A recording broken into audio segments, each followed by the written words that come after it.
طعنا بالله كم يتصنحوا كبرات تملكتي تلفزيون الدمص عنا تجري نزعلت زبلنا يوم زيناتات حزنا لكم قريبنا لنا زينانا بزين عوتنا كنفلم حيات سراويت التجري تمالي زجمرو وفري عديتات التجري زتفلاليا كتماتات دبوب تجري حاران ناوتم بعوت نقدميت يقسقس كم زلو وتادراو وهابك على سراويت التجري تقدلاي قبر صادقان قليت أملهم عبد تحتي ورار جباتين تمكعتنيان حيل كل لام حراز صنحلا على جزءات تجرين عبد سلمات يساق زنبر حزبنا حرا نموتا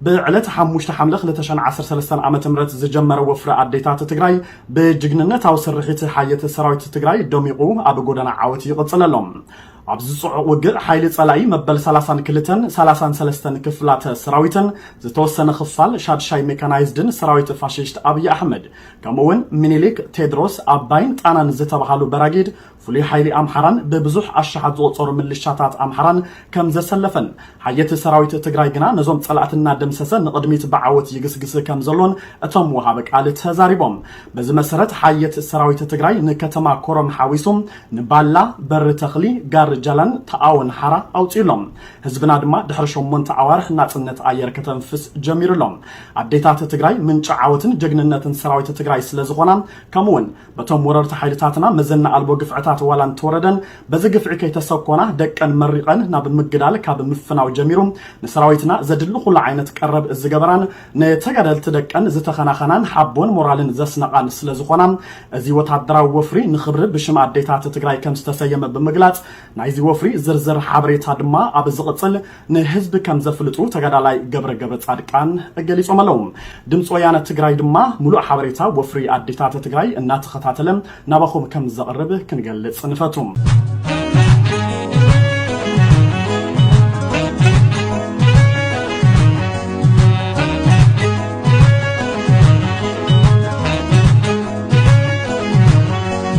وبتبقس كم تحزي ساينساو مبرقاو دلهم وقبو سلكلة معبيتا بسرتتات كمار عدهم مرأيا مننت ودابيخا عبد فعم علل الحاسب يخوز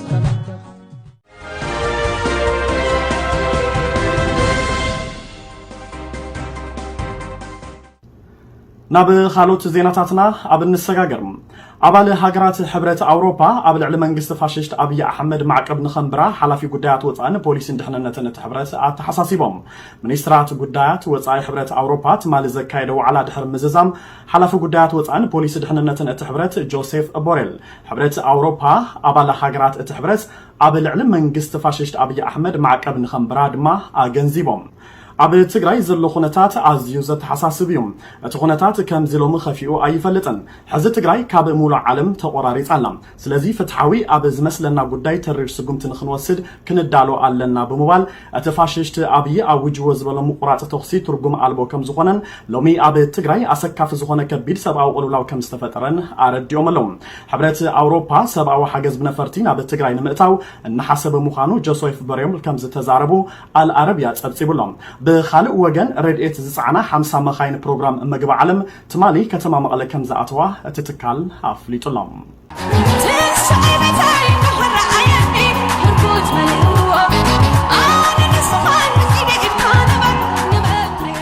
أبزونا ويتصنعين أوروب هذا جن كمت أن علي دسنا بتعمي هاي بريقنا خلينا خلينا حنتي انكو هيوتهم نساخ خفلون برخا خيدم ما زم دقنا جغانو تاريخ صريحم كملسو خلو كمتن للعلي تحبسنا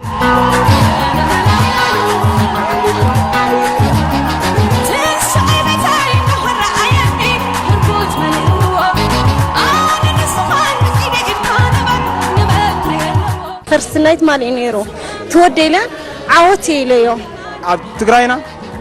كلتا سلسة جزء سعرنا يوم قطعنا كسعره منا كل جزء خات تقراي الناس ناتخل عيخنا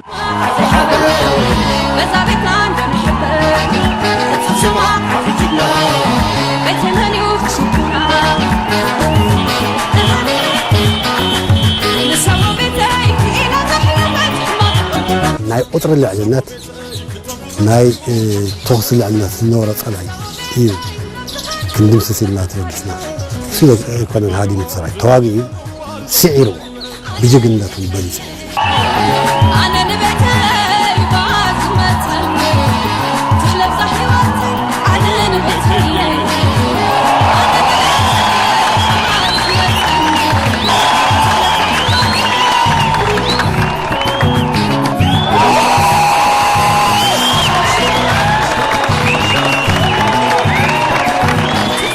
زوم يشفشفونا هو تادر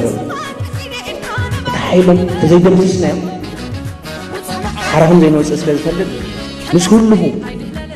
إيد لما هاون كهم عدل زيتون كأنه هم تادر إيد نكسو يسوي بتيش حرهم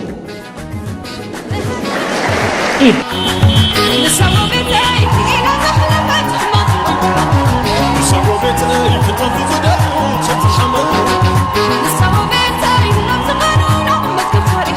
الساعتهم نايبهم يقولوا أنا يبونا نقدر سرنا يا ولدنا أي تأمر سرحتي يوم تمدقنا تحلب صحيواتي صبت تقرأي حطاني زدل تقرأي سعيرة تقرأي تعوت تسعروا ونسكع متقرشة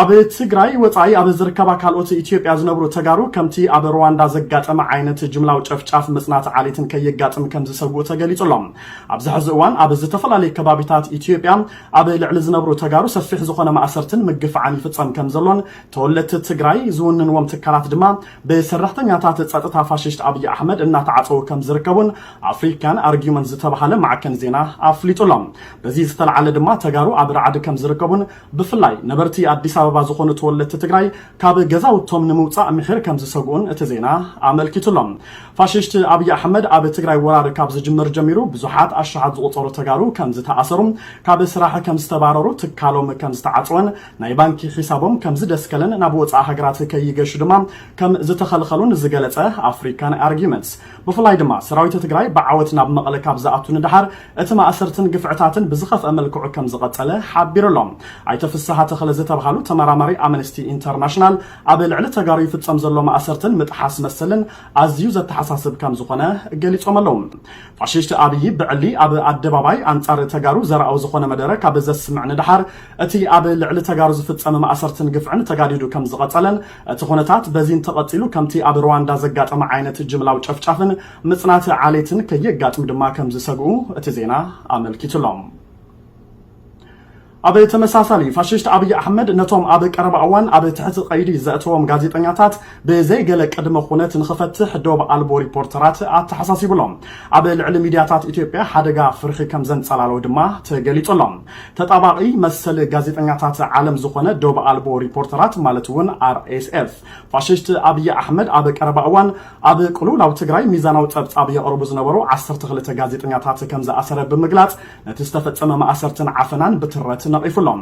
RSF ኣብ ትሕቲ ቀይዲ ዝወዓሉ ኩሎም ጋዜጠኛታት ብዘይገለ ቅድመ ኩነት ንክፍትሑ ድማ ኣተሓሳሲቡሎም ብዘይካዚ ናጽነትን መሰልን ጋዜጠኛታት ኢትዮጵያ ኣብ ዝኸፍአ ደረጃ ከም ዝርከብን ኣብዚ ሕዚ እዋን ኣብቲ ሃገር ዘለው ጋዜጠኛታት መንግስቲ ይፍጽምዎ ብዘሎ ማእሰርትን ዓፈናን ከም ዝረዓዱን ከቢድ ዝኾነ ፍርሒ ከም ዘንጸላለውን እቲ ተጣባቂ መሰል ጋዜጠኛታት ኣፍሊጡሎም خبر وزمانا ورجع زي سكالو دموغي تاريخ نوض دموغي وحبرنا زي حاسس بزلولو حلواتنا دحننتنا بقلص امنا قلزمنا زي طوى بحايلي من قد نتقلقم عنا سقرو ببلحات نسقرو بعقلي نحرق أبي مودعتم ፋሽስት ኣብይ ኣሕመድ ዝጀመሮ ፍጹም ምልካዊ ኣካይዳን ዓፍናን ከም ዝቕጽለሉ ተሓቢሩሎም እቲ ኣብ ዝሓለፈ ወርሒ ዝተሳለጠ ሽማው መረጻ ነቲ ፋሽስት ኣብይ ኣሕመድ ቅድም ክብል ዝጀመሮ ፍጹም ምልካዊ ዝኾነ ኣካይዳን ዓፍናን ብዝኸፍአ መልክዑ ከም ዝቕጽለሉ አልጀዚራ ጸብጺቡሎም ፋሽስት ኣብይ ስልጣን ካብ ዝሕዝ ጀሚሩ ኣብ ልዕሊ ፖለቲካዊ ተቃውምቱ ዝተፈላለዩ ዓፍናታት እናፈጸመ ከም ዝጸንሐ ዝሓበረ እቲ ጸብጻብ ድሕሪ ሕዚ እውን እንተኾነ ስልጣኑ ንምሕላው ክብል ንተቃውምቲ ምእሳርን ኣብ ልዕሊ ዜጋታት ድማ ጥሕሰት ሰብኣዊ መሰላት ምፍጻምን ኣጠናኺሩ ከም ዝቕጽለሉን ዘተሰላም ድማ ከም ዝሕሰምን ኣመልኪቱሎም ማት ብሪንደር ዝተባሃሉ ተመራማሪ ኣብይ ኣብ መረጻ ተዓዊተ እየ ብዝብል ንኩናት ትግራይን ኣብ ኢትዮጵያ ዝጀመሮ ምትካል ኣሃዳዊ መንግስትን ዝቕጽለሉ ይመስል ኢሎም ዊልያም ዴቪንሰን ዝተባሃለ ካልእ ተንታኒ ፖለቲካ ቀርኒ ኣፍሪካ ብወገኑ ፋሽስት ኣብይ ዝተፈላለዩ ተቃውሞታት ከም ዝበጽሖን ብፍላይ ድማ ኣብ ኦሮሚያ ኣንጻር እቲ ፋሽስታዊ መራሒ ዝቐንዕ ዕግርግር እናወሰኸ ከም ዝመፀን እቶም ቀንዲ ዝበሃሉ ክልተ ተቃውምቲ ውድባት ኦሮሚያ ኦሮሚያ ነተቀድም ሰለስተ ሶምንስ ተኻይደ ሽማው መረጻ ከም ዝነጸግወን ሓቢሮም ኣብዚ ሕዚ እዋን ኢትዮጵያ ኣብ ከቢድ ቅልውላው ከም ዘላን ንኹሉ ዝሓቆፈ ሃገራዊ ዘተ እንተዳ ዘይተኻይዱ መንግስቲ አልቦ እትኾነሉ ሰፊሕ ዕድል ከም ዘሎን እቲ ዜና ኣመላኺቱሎም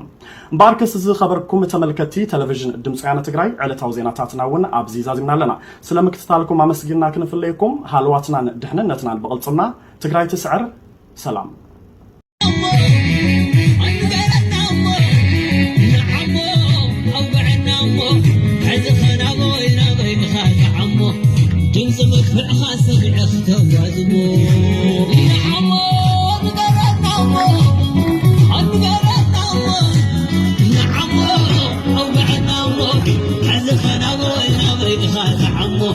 جمس مدفع خاصة بعثته وعزمه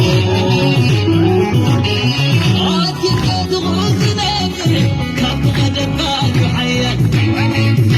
وقفنا لناس حركة وين عينات حركة وبناك هدوى وبينات ما تفكر انك تنعوت لا موت فكر برنيا عدن كلنا ورنيا انت حاجة كانوا ببنيا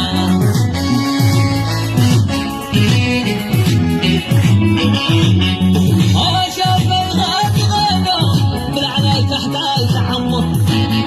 ولد ورد تحجمه مريض كان افتاك حمه ان عمو ندير النعمه حز خناغي تحمه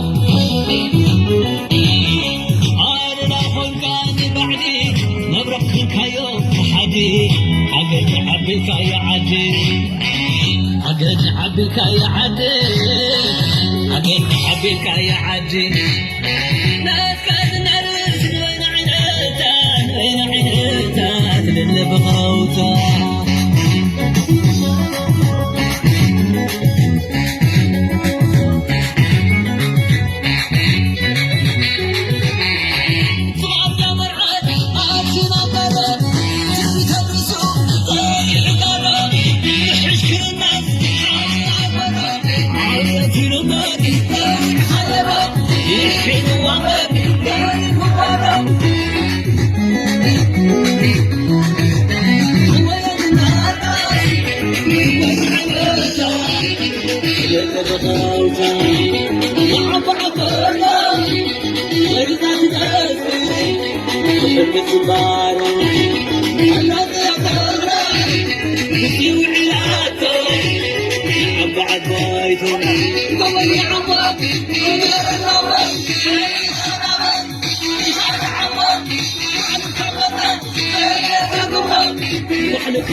وين عينيتك